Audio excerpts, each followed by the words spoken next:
What is going on, members of the Burger Empire? Brian here for Body by Burgers. And the games, they're here. The CrossFit Games, they start tomorrow, which means I'm probably about a week and a half late making this video because it's been a week and a half since I made a video.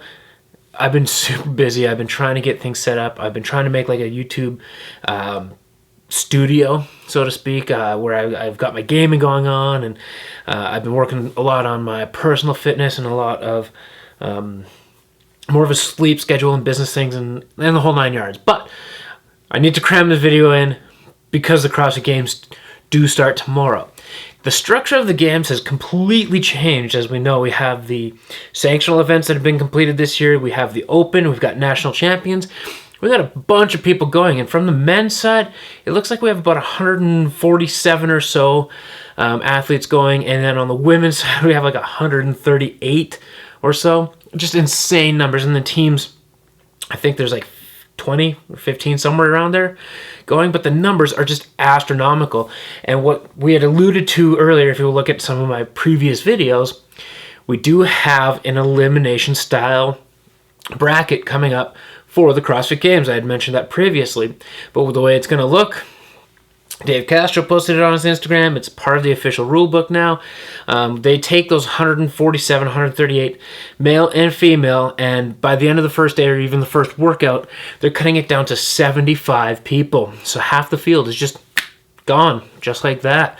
Then from 75, they drop them to 50, 40, 30, 20, and then eventually on Sunday, either a mid part of Sunday or the last workout of Sunday, they are literally down to just 10 individuals on the elite side, and we're hoping that the big time people make those cuts because let's face it, it's quite brutal. So if they're cutting half the field on the first workout, it's tough to kind of program that because we could see some random specialists, especially when it comes to those national champions that are fairly unknown, make it past that first cut, and we're going to see a lot of people that typically aren't making it further.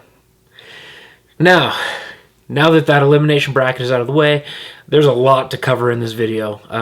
Wildcards. They said there's going to be up to 4 wildcard spots. There's only been 2 filled and like none on the women's side. I covered a video of Hunter McIntyre previously who had earned a wildcard spot to the CrossFit Games. If you look at any of the Instagrams, you can see that he has checked in, ready to go. But there was another wild card, literally last minute announced early in the week, and that is Ben Smith. So Ben Smith competed at the Granite Games, I believe, just coming off a knee surgery, didn't actually get a spot or a qualifying spot out of the Granite Games to make it to the CrossFit Games. So he actually earned a wildcard spot through social media, everyone using the hashtag BSmith11, so Ben Smith 11.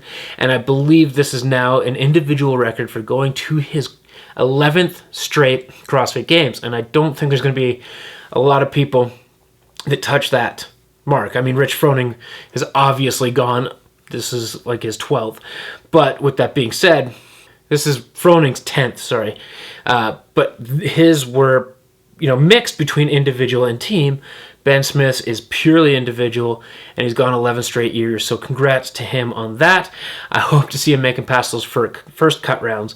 And again, with those cuts, it's going to be interesting to see what that first workout is going to be programmed tomorrow morning to make sure that people, actually make it through, and we can sort out who is going to be the best of the best, and eventually down to 10 people on Sunday is going to be interesting, so to speak.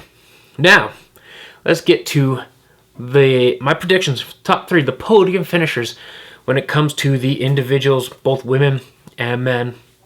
The women, aside from number 1, I think is essentially a complete toss-up.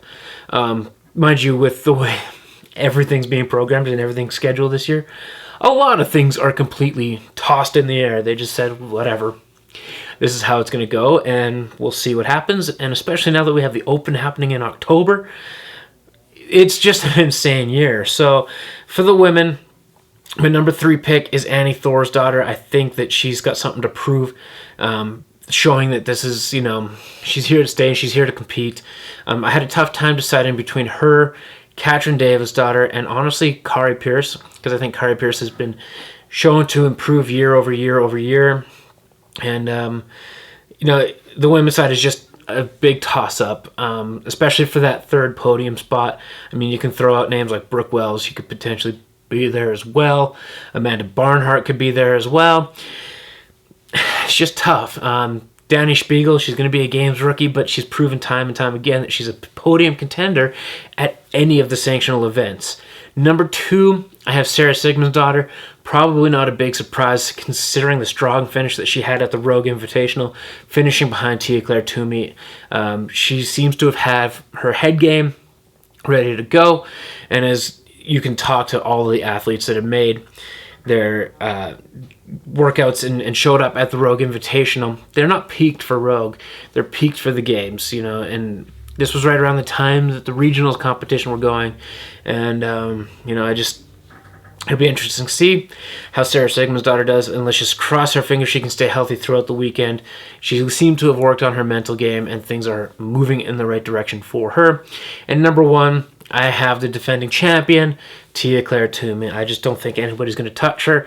She does have her coach right now, Shane Orr, also her husband. Different dynamic. Do I necessarily agree with Shane's coaching?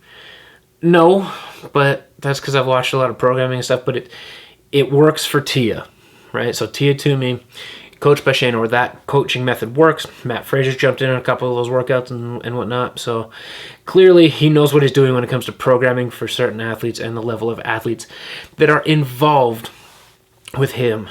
On the men's side, number 3, again, just like the women's side, insanely tough to predict, but I'm kind of doing maybe a slight surprise pick.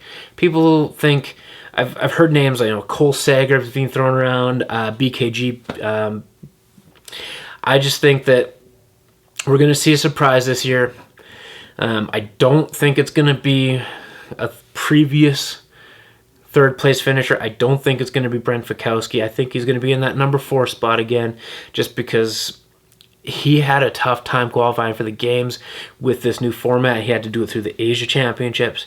But my number 3 pick, and simply because he's shown the most improvement this year, qualified through the Open, and probably the best finish in the Open that he's ever had. He missed the games last year, which means it was on a technicality with handstand push-ups or handstand blocks, one of the two. But he had a lot of time to work on his weaknesses. He's done a lot of strength work. He's improved his cleans. He's improved his snatches. He's improved all his overhead work. He's known for his capacity training, and that is Mr. Jacob Hepner.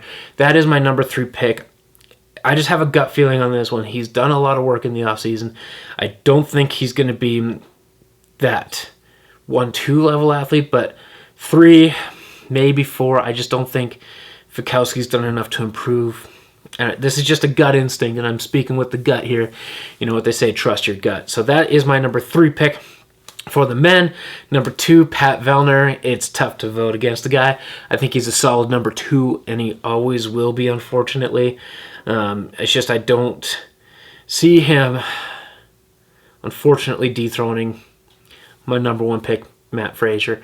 I know he's going to give him a tough run for his money, and everything that he's simply got, he's going to give. And I just hope that these first workouts where half that field is cut, he can still sustain it, because he's notoriously a bad starter at the games.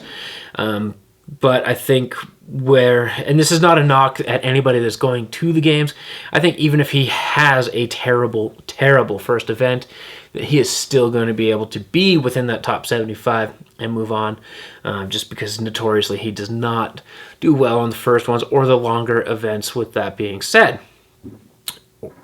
And again, my number 1 pick, Matt Fraser. Not going to bet against the guy.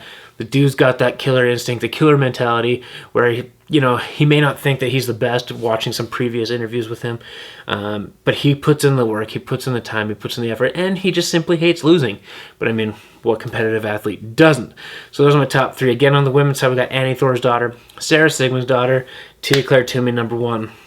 On the women's side, men's side, number 3, Jacob Hepner, number 2, Pat Vellner, and number 1, Matt Fraser. So that is the quick recap. Something interesting that I had seen actually through Team Richie's YouTube channel. If you haven't checked him out, go check him out. Great channel. Apparently the Run Sim Run event, which is prototypically an opening event, is being saved for Sunday. You can see that he mentions that the CrossFit Games applied for permits to close streets for Sunday on Run Sim Run. So that'll be interesting, whether or not it's the top 20, top 10. We'll see on that. But that is the video today. Thank you for watching, everybody. I am going to do my best to give you recap videos every single day of the game starting tomorrow. I can't be there to give you guys a recap. That's next year's goal. The way you can get me there, subscribe. Please subscribe to the channel. It helps me out immensely. But I will give you those recap videos every single day. It'll go out early morning the day after because I'm probably going to film them late night, put them out, and then move on forward. And I will especially let you guys know, especially with the elimination bracket, I'm going to keep you guys posted as to the notable names and where they're finished for that recap. And if you guys want to follow along yourself, go to your app store. It's available on iTunes and Android. There is the 2019 CrossFit Games app. Download that. You can follow along with your favorite athletes and see how they're doing as well. But again, I'm going to try and give you guys a recap on everything that happens at the CrossFit Games as best as I can without being there. So thank you for watching the video today, guys. If you liked the video, make sure to like this video. Comment in the comment section below your top 3 for the men and the women. Put one on there for teams too. I know I didn't cover them, but I don't know enough about the teams aside from CrossFit Mayhem Freedom going to the games to make a comment on that. Subscribe if you haven't subscribed already. It's the only way to become a member of this burger empire. And until next time, everybody, burger power.